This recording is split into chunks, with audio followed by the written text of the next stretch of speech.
Nous voilà maintenant dans la partie, comme j'en ai parlé, dans la partie sur les statuts, dans laquelle on avait fait un focus plus sur les troupeaux d'élevage. Ici, je vais aborder plus en cas particulier les troupeaux de négociants et d'engraissement, qui sont des catégories un peu particulières. Vous verrez qu'il y a des catégories qui sont créées pour la nouvelle législation.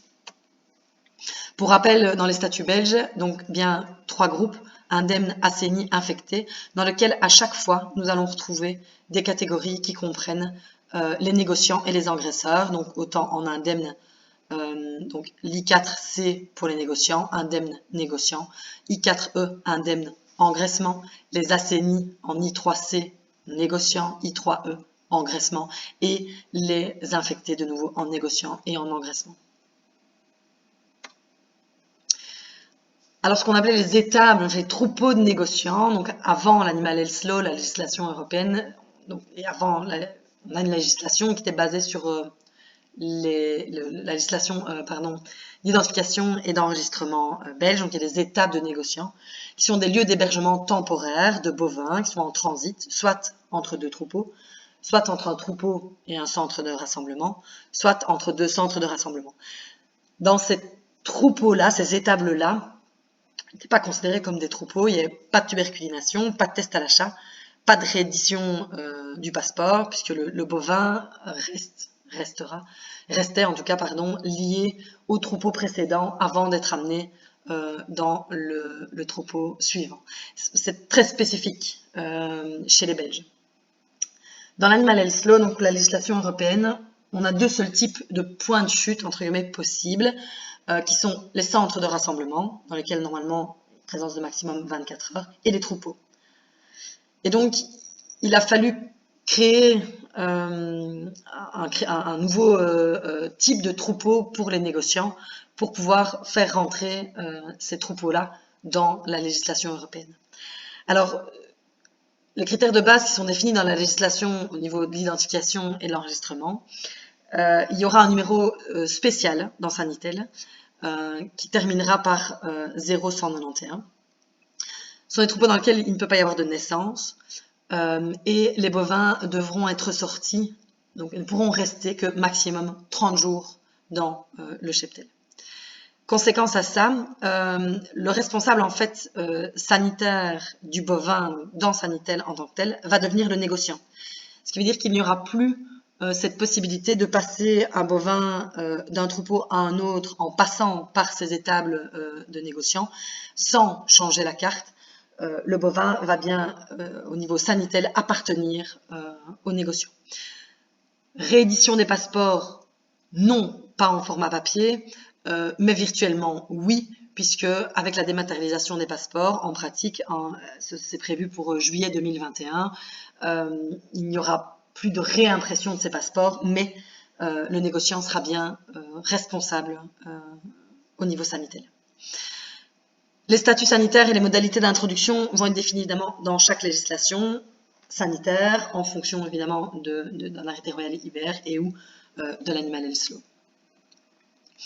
Donc les statuts IBR-C, donc on appelle les négociants, que ce soit indemnes, assainis ou infectés, les modalités vont se faire de cette manière. Donc l'acquisition et le maintien du statut.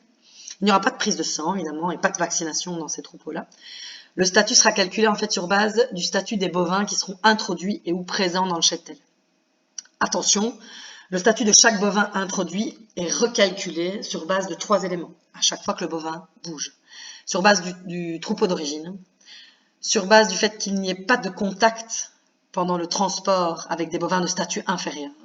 Le bovin va chaque fois alors changer. Et qu'il y a une absence de trou dans la traçabilité sanitaire. Ça, c'est un gros changement, c'est-à-dire qu'on ne peut plus avoir de trou de plus de 2 heures durant le transit entre 2 points de chute, que ce soit un troupeau, un centre de rassemblement, une étable ou un troupeau de négociants. La traçabilité devra être totale lors des transports des bovins. En cas de trou, en fait, d'absence de cette traçabilité, l'attribution en fait par défaut va se faire pour les bovins, ils vont devenir infectés. En tout cas, tant que l'IBR n'est pas totalement éradiqué. Ce qui veut dire que, évidemment, le statut de ces troupeaux négociants va évidemment dépendre très fort des mouvements et de cette traçabilité au niveau sanitaire pendant le transport des bovins. Plus de rassemblements de bovins provenant de statuts différents dans des camions avant d'arriver chez le négociant, ou alors il y aura évidemment des recalculs avec des statuts infectés qui vont être attribués. En termes d'achat, la même chose, en termes d'acquisition et de maintien, pas de prise de sang, pas de vaccination. Pour ce qui est de la mise en pâture, elle sera interdite pour les troupeaux infectés. Négociants ici, évidemment. Troupeaux d'engraissement, deuxième catégorie. Deux types dans ces troupeaux d'engraissement, comme c'est déjà le cas actuellement. Les troupeaux de veaux d'engraissement. Les critères définis par la législation d'enregistrement et d'identification. Donc, il y a un numéro spécial dans Sanitel qui finit par 0151, qui existe déjà. Pas de naissance dans ces troupeaux-là. Les sorties des bovins doivent se faire uniquement vers autres engraissements ou vers abattoirs. Et la dématérialisation des passeports qui est déjà en route dans ce type de troupeau. Et alors, deuxième type, les troupeaux d'engraissement purs, avec de nouveau les mêmes critères de base qui sont moins de 5% de naissance dans ces troupeaux et une sortie uniquement vers d'autres engraissements ou l'abattoir.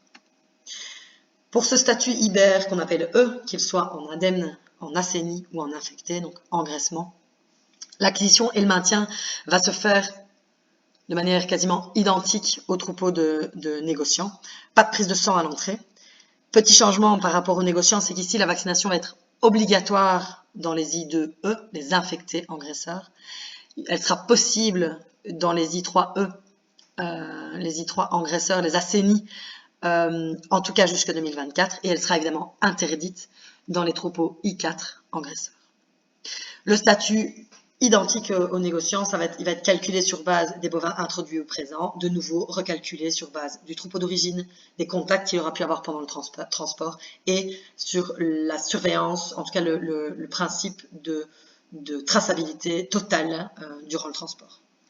Pour ce qui est des achats, de nouveau, pas de prise de sang, et pareil, une vaccination qui est obligatoire pour les I2E, possible dans les I3E jusqu'en 2024, et interdite dans les I4E. Une mise en prairie qui est ici interdite.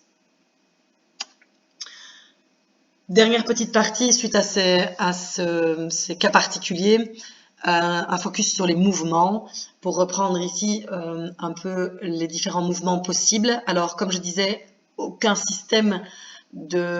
aucune possibilité de transport et de vente de bovins d'un troupeau inférieur vers un statut supérieur. Ça ne sera plus possible du tout. Donc les troupeaux indemnes, eux, pourront acheter uniquement dans des troupeaux indemnes. Exception quand même un peu restreinte pour les indemnes A, donc les I4A, qui eux ne pourront acheter évidemment que des bovins GB négatifs, comme c'était le cas dans nos troupeaux I4 actuellement. Les indemnes peuvent évidemment vendre vers des troupeaux infectés, vers des troupeaux assainis ou vers l'engraissement, aussi vers abattoir, c'est que la flèche n'existe pas, mais évidemment ils peuvent vendre directement vers abattoir. Les troupeaux assainis, eux, peuvent acheter à des troupeaux indemnes, peuvent acheter à des troupeaux assainis. Attention, à l'exception des troupeaux indemnes en stage d'attente, assainis pardon, en stage d'attente, donc les assainis A en stage d'attente pour le statut indemne, qui eux ne peuvent acheter que dans des troupeaux indemnes. Et les troupeaux infectés qui peuvent acheter, eux, qui ne peuvent plus acheter dans des troupeaux infectés, qui ne peuvent acheter que dans des troupeaux indemnes ou assainis, et qui peuvent évidemment faire partir vers engraissement, puisque les trois types de troupeaux les trois types de statuts peuvent faire partir vers engraissement, et je ne l'ai pas remis, mais évidemment vers abattoir. Les négociants, eux, ne sont pas représentés dans ce schéma, parce que les négociants, eux, ils vont se retrouver un peu sur toutes les flèches, puisqu'ils peuvent être à l'intermédiaire, mais inévitablement, un négociant indemne ne pourra pas faire venir des bovins assainis pour les vendre, par exemple, vers l'infecté. Il ne pourra pas prendre des troupeaux infectés, des bovins infectés, sinon le statut sera recalculé. S'il veut garder son statut indemne, il doit évidemment rester avec des introductions de bovins uniquement indemnes. Merci pour votre attention.